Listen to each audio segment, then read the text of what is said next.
നമസ്തേ. ഇപ്പോഴത്തെ കാലത്ത് മിക്ക ആൾക്കാർക്കും നേരിടേണ്ടി വരുന്ന ഒരു ആരോഗ്യ പ്രശ്നമാണ് അസിഡിറ്റി.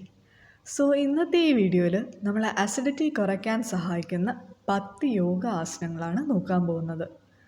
അതിനു മുമ്പ് എന്താണ് അസിഡിറ്റി? അസിഡിറ്റിയുടെ ലക്ഷണങ്ങൾ എന്തൊക്കെയാണ്? അതുപോലെ ആ ഒരു അവസ്ഥയ്ക്ക് കാരണമാകുന്നത് എന്തൊക്കെയാണെന്ന് ആദ്യം അറിയാം. നാം കഴിക്കുന്ന ഭക്ഷണം നമ്മുടെ വയറ്റിലേക്ക് കൊണ്ടുപോകുന്നത് അന്നനാളമാണ്. ആമാശയത്തിലെ ഗ്യാസ്ട്രിക് ഗ്രന്ഥികളാണ് ആസിഡ് ഉൽപ്പാദിപ്പിക്കുന്നത്. ഇത് ഭക്ഷണ ദഹനത്തിന് അത്യാവശ്യമാണ്. ഈ ഗ്യാസ്ട്രിക് ഗ്രന്ഥികൾ ദഹന പ്രക്രിയയ്ക്ക് ആവശ്യമുള്ളതിനേക്കാൾ കൂടുതൽ ആസിഡ് ഉൽപ്പാദിപ്പിക്കുമ്പോൾ നെഞ്ചെല്ലിന് താഴെയായി കത്തുന്ന ഒരു സംവേദനം അനുഭവപ്പെടാം. ഈ അവസ്ഥയെയാണ് നമ്മൾ അസിഡിറ്റി എന്ന് വിളിക്കുന്നത്. ചിലപ്പോൾ ആസിഡ് റിഫ്ലക്സ് എന്നും അറിയപ്പെടാം. ആസിഡ് റിഫ്ലക്സിൻ്റെ ഏറ്റവും സാധാരണമായ ലക്ഷണം നെഞ്ചിലെ അസ്വസ്ഥതയോ കത്തുന്ന അനുഭവമോ ആണ്. മിക്ക ആൾക്കാർക്കും ഈ വേദന അനുഭവപ്പെടുന്നുണ്ടെങ്കിലും അസിഡിറ്റി പ്രധാനമായും തെറ്റായ ജീവിതശൈലി കാരണമാണ് ഉണ്ടാകുന്നതെന്ന് അവർ തിരിച്ചറിയുന്നില്ല. ഭക്ഷണം ആമാശയത്തിലേക്ക് പ്രവേശിക്കുമ്പോൾ അന്നനാളത്തിൻ്റെ അറ്റത്തുള്ള വാൾവായ ലോവർ ഈസോഫാജിയൽ സ്ഫിങ്ക്റ്റർ തകരാറിലാവുകയും അത് ആസിഡ് റിഫ്ലക്സിന് കാരണമാവുകയും ചെയ്യുന്നു. അപ്പോൾ നമ്മൾ ആസിഡ് ബാക്ക് വാഷ് അനുഭവപ്പെടും. ഇത് അന്നനാളത്തിലൂടെ തിരികെ മുകളിലേക്ക് സഞ്ചരിച്ചതിന് ശേഷം വായിലും തൊണ്ടയിലും പുളിച്ച രുചി ഉണ്ടാക്കുന്നു. ഇനി നമുക്ക് ഇതിൻ്റെ ചില മൂലകാരണങ്ങൾ തിരിച്ചറിയാം. അതായത് ചില പ്രത്യേക ഭക്ഷണ ഇനങ്ങൾ, പാലുൽപ്പന്നങ്ങൾ, എരിവുള്ളവ, വറുത്ത വിഭവങ്ങൾ തുടങ്ങിയവ.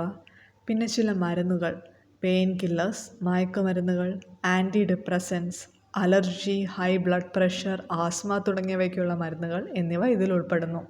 പിന്നെ ഹിയാറ്റൽ ഹെർണിയ, അതുപോലെ വയറിലെ അമിതമായ സമ്മർദ്ദം എന്നിവ അസിഡിറ്റിക്ക് കാരണമാകുന്നു. അസിഡിറ്റിയുടെ പ്രധാന ലക്ഷണങ്ങളാണ് നെഞ്ചെരിച്ചിൽ. വയറ്റിൽ നിന്നും നെഞ്ചിലേക്കോ വയറിലേക്കോ തൊണ്ടയിലേക്കോ പോലും പടരുന്ന ഒരു കത്തുന്ന വേദനയോ അസ്വസ്ഥതയോ. പിന്നെ റീഗർജിറ്റേഷൻ, വയറിലേക്കോ തൊണ്ടയിലേക്കോ പുളിച്ചതോ കയ്പുള്ളതോ ആയ ആസിഡിൻ്റെ തിരിച്ചുവരവ്. ഡിസ്ഫാഗിയ, ഭക്ഷണം വിഴുങ്ങാൻ ബുദ്ധിമുട്ട് അനുഭവപ്പെടുകയോ തൊണ്ടയിൽ കുടുങ്ങിയതായി തോന്നുകയോ ചെയ്യുക. പെട്ടെന്നുള്ള വിള്ളലുകൾ തുടങ്ങിയവയാണ് ഇതിൻ്റെ ലക്ഷണങ്ങൾ. ആസിഡിറ്റിയുടെ ചില സൈഡ് എഫക്ട്സ് ആണ് ചുമ അല്ലെങ്കിൽ വീണ്ടും വീണ്ടും വരുന്ന വിള്ളലുകൾ, പരുക്കനായിട്ടുള്ള ശബ്ദം, വായ്നാറ്റം, വയറ് വീർക്കുന്നതായി തോന്നുന്നത്, ഗ്യാസ് തുടങ്ങിയവ. ഇനി നമുക്ക് അസിഡിറ്റി കുറയ്ക്കാനും തടയാനും സഹായിക്കുന്ന ചില യോഗാസനങ്ങൾ പരിചയപ്പെടാം. ആദ്യമായി എല്ലാവർക്കും ചെയ്യാൻ കഴിയുന്ന ലളിതമായ ഒരു സീറ്റഡ് ആസനയാണ്, അതായത് വജ്രാസന. ഇതിൽ ഫസ്റ്റ് ഒരു നീലിംഗ് പൊസിഷനിലേക്ക് വരണം. പാദങ്ങളിലെ പെരുവിരലുകൾ ചേർത്ത് വയ്ക്കുക. ഉപ്പൂറ്റികൾ അകറ്റിയിരിക്കും. ദെൻ സാവധാനം പിറകിലോട്ട് ഇരിക്കുക. സ്പൈൻ സ്ട്രെയിറ്റ് ആയിട്ടിരിക്കും. കൈകൾ തുടയുടെ മേളിൽ. ശ്രദ്ധ പൂർണ്ണമായും ശ്വാസോച്ഛ്വാസത്തിലായിരിക്കണം. ഇത് നമ്മുടെ ഡൈജഷന് ഇംപ്രൂവ് ചെയ്യുകയും ആസിഡ് റിഫ്ലക്സ് അതുപോലെ ഇൻഡൈജഷൻ റെഡ്യൂസ് ചെയ്യാനും സഹായിക്കുന്നു. ഇത് ബവൽ മൂവ്മെൻറ്റ്സ് പ്രൊമോട്ട് ചെയ്യുന്നത് വഴി കോൺസ്റ്റിപ്പേഷനും റിലീവ് ചെയ്യുന്നുണ്ട്. അടുത്ത ആസനയാണ് ശശാങ്കാസന അഥവാ റാബിറ്റ് പോസ്. ഇത് സ്പൈൻ അതേപോലെ ലോവർ ബാക്കിനെ സ്ട്രെച്ച് ചെയ്യുന്ന ഒരു ആസനയാണ്. വജ്രാസനത്തിൽ നിന്ന് സ്റ്റാർട്ട് ചെയ്യുക. ദീർഘമായൊരു ശ്വാസം അകത്തേക്ക് എടുത്തുകൊണ്ട് കൈകൾ സാവധാനം മേൽപോട്ടുയർത്തുക. ദെൻ ദീർഘമായി നിശ്വസിച്ചുകൊണ്ട് അരയുടെ ഭാഗത്ത് നിന്നും മുന്നിലോട്ട് വളയുക. കൈകൾ മാക്സിമം മുന്നിലോട്ട് സ്ട്രെച്ച് ചെയ്ത് തല താഴെ തൊടുവിക്കുക. ശരീരം മാക്സിമം അയച്ചു വിടുക. ആ പൊസിഷനിൽ സാവധാനം ശ്വാസം അകത്തേക്ക് എടുക്കുകയും പുറത്തേക്ക് വിടുകയും ചെയ്യുക. ഇത് നമ്മുടെ അബ്ഡമൻ കംപ്രസ് ചെയ്യുന്നത് വഴി നമ്മുടെ ഡൈജസ്റ്റീവ് ഓർഗൻസിനെ സ്റ്റിമുലേറ്റ് ചെയ്യും. ഇത് നമ്മുടെ ബോഡിയിലെ ടോക്സിൻസ് എലിമിനേറ്റ് ചെയ്യുകയും ഡൈജസ്റ്റീവ് ഇഷ്യൂസായ കോൺസ്റ്റിപ്പേഷൻ, അസിഡിറ്റി, ബ്ലോട്ടിംഗ് തുടങ്ങിയവയെ കുറയ്ക്കാനും സഹായിക്കും. നെക്സ്റ്റ് ആസനയാണ് മാർജാരാസന.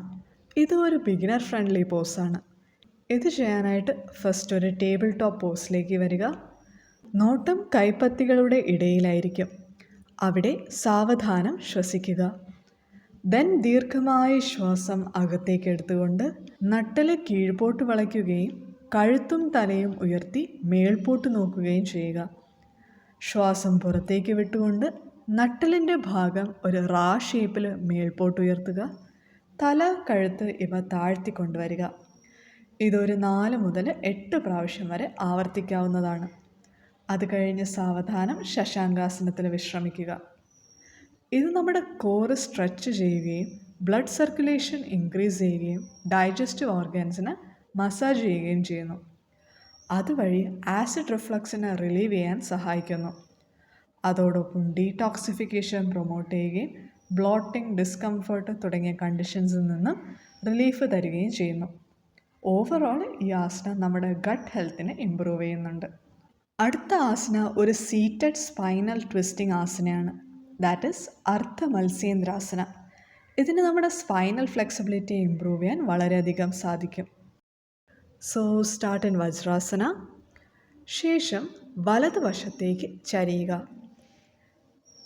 ഇടത് കാൽമുട്ട് മടക്കി വലത് കാൽമുട്ടിന് തൊട്ടു മുന്നിലായിട്ട് ചേർത്ത് വയ്ക്കുക. ദെൻ സാവധാനം ശ്വാസം അകത്തേക്കെടുത്ത് വലത് കൈ മേൽപോട്ട് ഉയർത്തുക. എക്സേൽ ചെയ്തുകൊണ്ട് ഇടത് മുട്ടിൻ്റെ ഇടത് വശത്തു കൂടി കൊണ്ടുവന്ന് ഇടത് കണങ്കാലിൽ പിടിക്കുക. ഇടത് കൈത്തലം പുറകു വശത്തായി കൊണ്ടുവരിക. Take a deep breath in. സാവധാനം നിശ്വസിച്ചുകൊണ്ട് തല ഇടത് വശത്തേക്ക് തിരിക്കുക. അരക്കെട്ടിൻ്റെ മേൽപോട്ടുള്ള ഭാഗം കഴിയുന്നത്ര ഇടത്തേക്ക് ചരിക്കുക. ഈ നിലയിൽ ഇരുന്നു കൊണ്ട് ദീർഘമായി ശ്വസിക്കുക. ഈ പോസിൽ വരുന്ന ട്വിസ്റ്റ് ഡൈജഷൻ ഇമ്പ്രൂവ് ചെയ്യുകയും ആസിഡിറ്റി കുറയ്ക്കുകയും ചെയ്യുന്നു. അതുകൂടാതെ ഡീടോക്സിഫിക്കേഷൻ സ്റ്റിമുലേറ്റ് ചെയ്യുകയും ചെയ്യുന്നുണ്ട്. ഈ പോസിൽ നിന്ന് സാവധാനം റിലീസ് ചെയ്തതിന് ശേഷം ഇതിൻ്റെ കൗണ്ടർ പോസ് കൂടി ചെയ്യുക. ഇതേ സ്റ്റെപ്സ് വലതുവശത്തും ആവർത്തിക്കേണ്ടതാണ്. അടുത്ത ആസനയാണ് ഉഷ്ട്രാസന അഥവാ ക്യാമൽ പോസ്. ഇതൊരു ഡീപ്പ് ബാക്ക് ബെൻഡിങ് പോസാണ്. ഇത് സ്റ്റാർട്ട് ചെയ്യുന്നത് വജ്രാസനത്തിലാണ്. അവിടെ നിന്നും മുട്ടുകുത്തി നിൽക്കുക. സാവധാനം ശ്വാസം ഉള്ളിലേക്കെടുക്കുക. ശ്വാസം പുറത്തു വിടുന്നതിനൊപ്പം ശരീരത്തിൻ്റെ മേൽഭാഗം പിന്നിലേക്ക് വളയ്ക്കുക. ശരീരം പിന്നോട്ടായുന്നതിനൊപ്പം കൈത്തലങ്ങൾ കൊണ്ട് ഉപ്പൂറ്റുകൾ പിടിക്കുക. മാക്സിമം ചെസ്റ്റ് എക്സ്പാൻഡ് ചെയ്യുക. ഈ സ്ഥിതിയിൽ ശ്വാസത്തിൽ ശ്രദ്ധ കേന്ദ്രീകരിച്ച് അല്പസമയം നിൽക്കുക. ഈ ഒരു എക്സ്പാൻഷൻ അബ്ഡോമനെ സ്ട്രെച്ച് ചെയ്യുകയും ആസിഡിറ്റി റിലീവ് ചെയ്യുകയും ഡൈജഷൻ ഇമ്പ്രൂവ് ചെയ്യുകയും ചെയ്യുന്നു. അല്പസമയം കഴിഞ്ഞ് ശ്വാസം പുറത്തേക്ക് വിടുന്നതിനൊപ്പം സാവധാനം പൂർവ്വസ്ഥിതിയിലേക്ക് എത്തുക. ആസിഡിറ്റി കുറയ്ക്കാൻ സഹായിക്കുന്ന വേറെ ഒരു ആസനയാണ് അധോമുഖ Shvanasanam, downward dog pose. So starting in table top pose. കൈപ്പത്തികളിൽ ബലം നൽകി കാലുകൾ ഓരോന്നായി പിന്നിലോട്ട് വയ്ക്കുക. ഈ പൊസിഷനിൽ 1-2 പ്രാവശ്യം ശ്വസിക്കുക. അത് കഴിഞ്ഞ് ദീർഘമായി നിശ്വസിച്ചുകൊണ്ട് അരഭാഗം മുകളിലേക്ക് ഉയർത്തുക. ശരീരം ഏകദേശം ഒരു ഇൻവേർട്ടഡ് ബിയുടെ ആകൃതിയിലാകണം. വ്രിസ്റ്റിലധികം ശക്തി കൊടുക്കാതെ കൈത്തലങ്ങളിലും വിരലുകളിലും ശക്തി കൊടുക്കുക. ആ നിലയിൽ ദീർഘമായി ശ്വസിക്കുക. ബോഡിയുടെ ഈ ഒരു ഇൻവേർട്ടഡ് പൊസിഷൻ സ്റ്റൊമക്ക് ആസിഡിനെ താഴോട്ട് നീക്കാനും അതുവഴി നെഞ്ചെരിച്ചിൽ മാറ്റാനും സഹായിക്കുന്നു. ഈ പോസ് നമ്മുടെ അബ്ഡോമിനൽ ഏരിയയിലേക്കുള്ള ബ്ലഡ് സർക്കുലേഷൻ ഇൻക്രീസ് ചെയ്യുകയും ഡൈജഷൻ ഇമ്പ്രൂവ് ചെയ്യാനും ആസിഡിറ്റി കാരണം ഉണ്ടാകുന്ന അസ്വസ്ഥത കുറയ്ക്കാനും സാധിക്കും. അല്പനേരം കഴിഞ്ഞ് സാവധാനം നിശ്വസിച്ചുകൊണ്ട് ശശാങ്കാസനത്തിൽ വന്ന് വിശ്രമിക്കുക. അടുത്ത് കിടന്നുകൊണ്ട് ചെയ്യാൻ കഴിയുന്ന 2 ആസനങ്ങളാണ് നോക്കാൻ പോകുന്നത്. ആദ്യം പവനമുക്താസനം. ഇത് ഗ്യാസ് ഇഷ്യൂസ് റിലീവ് ചെയ്യുകയും ഡൈജസ്റ്റീവ് ഇഷ്യൂസിനെ മാറ്റാൻ സഹായിക്കുകയും ചെയ്യുന്നുണ്ട്. സോ ഇതിനായിട്ട് ആദ്യം നിവർന്ന് കിടക്കുക. Take deep breaths. കാലുകൾ ചേർത്ത് വയ്ക്കുക. കൈകൾ ശരീരത്തിന് ഇരുവശത്തായി ചേർത്ത് വയ്ക്കുക. ശേഷം ദീർഘമായൊരു ശ്വാസം ഉള്ളിലേക്കെടുത്തുകൊണ്ട് ഇരു കാലുകളും ഉയർത്തുക. മുട്ടുമടക്കി ശരീരത്തോട് ചേർത്ത് കൊണ്ടുവരിക. ഇരു കൈകൾ കൊണ്ട് കാൽമുട്ടുകൾക്ക് അല്പം താഴെയായി ചുറ്റിപ്പിടിക്കുക. ഇൻഹേൽ. ശ്വാസം അല്പനേരം ഉള്ളിൽ നിർത്തി പുറത്തേക്ക് വിടുന്നതിനൊപ്പം തല ഉയർത്തി നെറ്റി കൊണ്ടോ താടി കൊണ്ടോ കാൽമുട്ടിനുമേൽ സ്പർശിക്കുക. ശ്വാസമില്ലാതെ അല്പനേരം ആ നിലയിൽ തുടർന്ന ശേഷം ദീർഘമായൊരു ശ്വാസം അകത്തേക്കെടുത്തുകൊണ്ട് നടുവ്, തോള്, തല ഇവ താഴ്ത്തുക. അല്പനേരം ആ നിലയിൽ തുടരുക. ശേഷം ശ്വാസം പുറത്തേക്ക് വിട്ടുകൊണ്ട് കൈകൾ മാറ്റി ഇരുകാലുകളും തറയിൽ കൊണ്ടുവരിക. ഇത് കഴിഞ്ഞ് ശവാസനത്തിൽ വിശ്രമിക്കുക. ഇത് ഓരോ കാലുകളിലായിട്ടും ചെയ്യാവുന്നതാണ്. ഇതിൽ അബ്ഡമന് കൊടുക്കുന്ന കംപ്രഷൻ ഡൈജസ്റ്റീവ് ഓർഗൻസിനെ സ്റ്റിമുലേറ്റ് ചെയ്യുന്നത് വഴി ആസിഡിറ്റി, ബ്ലോട്ടിംഗ്, കോൺസ്റ്റിപ്പേഷൻ തുടങ്ങിയ ഡൈജസ്റ്റീവ് ഇഷ്യൂസ് കുറയ്ക്കാൻ സഹായിക്കുന്നുണ്ട്. അടുത്തത് ഒരു ഇൻ്റർമീഡിയറ്റ് ടു അഡ്വാൻസ് ലെവൽ പോസാണ് Halasana, also known as plough pose. ഇതിനായിട്ട് നിവർന്ന് കിടക്കുക. കാലുകൾ ചേർന്നിരിക്കും. കൈകൾ ശരീരത്തിന് ഇരുവശത്തുമായി ചേർത്ത് വയ്ക്കുക. ദെൻ സ്ലോലി ഇൻഹേൽ ആൻഡ് ഇരു കാലുകളും ഉയർത്തിക്കൊണ്ടുവരിക. ദെൻ സാവധാനം ഉയർത്തിയ കാലുകൾ മുന്നോട്ട് വളച്ച് തലയ്ക്ക് മുകളിലേക്കുള്ള തറയിൽ കാൽ വിരലുകളാൽ തൊടുക. സാവധാനം ശ്വസിക്കുക. ഈ ഇൻവേർഷൻ ബ്ലഡ് സർക്കുലേഷൻ ഇൻക്രീസ് ചെയ്യുകയും ആസിഡിറ്റി കുറയ്ക്കാൻ സഹായിക്കുകയും ചെയ്യുന്നു. ദെൻ ശ്വാസം ഉള്ളിലേക്കെടുത്തുകൊണ്ട് സാവധാനം പൂർവ്വസ്ഥിതിയിലെത്തുക ആൻഡ് ശവാസനത്തിൽ വിശ്രമിക്കുക. ലാസ്റ്റ് നമ്മൾ നോക്കാൻ പോകുന്നത് നിന്നുകൊണ്ട് ചെയ്യുന്ന 2 ആസനാസാണ്. ത്രികോണാസനയും വീരഭദ്രാസനയുടെ സെക്കൻഡ് വേരിയേഷനും. ഫസ്റ്റ് ഇതിൽ ത്രികോണാസന എങ്ങനെയാണ് ചെയ്യേണ്ടതെന്ന് നോക്കാം. നിവർന്ന് നിൽക്കുക. കാലുകൾ സാവധാനം അകലത്തിൽ വയ്ക്കുക.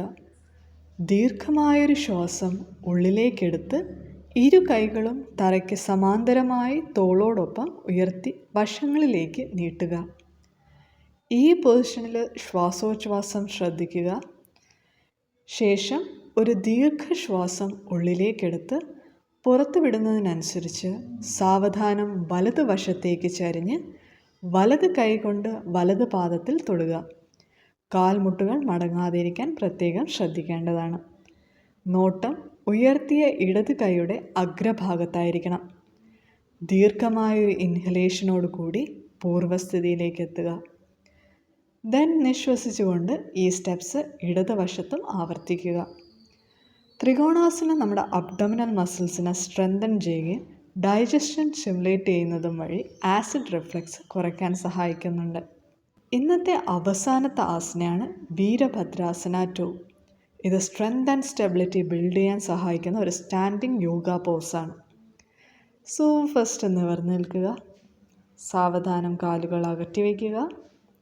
ശ്വാസം ഉള്ളിലേക്ക് എടുത്തുകൊണ്ട് ഇരു കൈകളും തോളോടൊപ്പം സമാന്തരമായി ഉയർത്തുക.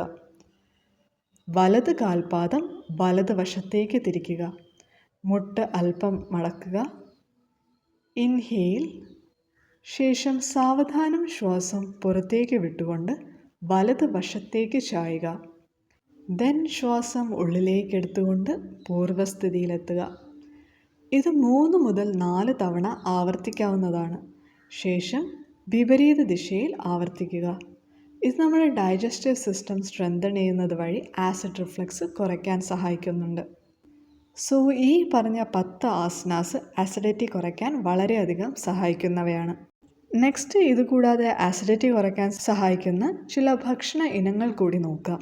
അതായത് ഹൈ ഫൈബർ കണ്ടൻ്റ് ഉള്ള ഫുഡ്, ഹോൾ ഗ്രെയിൻസ്, അതായത് ഓട്ട് മീൽ, അതേപോലെ ചെമ്പാവരി തുടങ്ങിയവ, റൂട്ട് വെജിറ്റബിൾസ്, മധുരക്കിഴങ്ങ്, ക്യാരറ്റ്, ബീട്രൂട്ട് എക്സെട്ര, പിന്നെ green vegetables, broccoli, green peas, leafy ആയിട്ടുള്ള വെജിറ്റബിൾസ് തുടങ്ങിയവ, പഴവർഗ്ഗങ്ങൾ, മെലൻ, കോളിഫ്ലവർ, നട്ട്സ് തുടങ്ങിയ ആൽക്കലൈൻ ഫുഡ്സ്, കുക്കുംബർ, വാട്ടർമെലൺ പോലത്തെ വാട്ടറി ഫുഡ്സ്, പിന്നെ ലെമൺ വാട്ടർ, ജിഞ്ചർ എക്സെട്ര.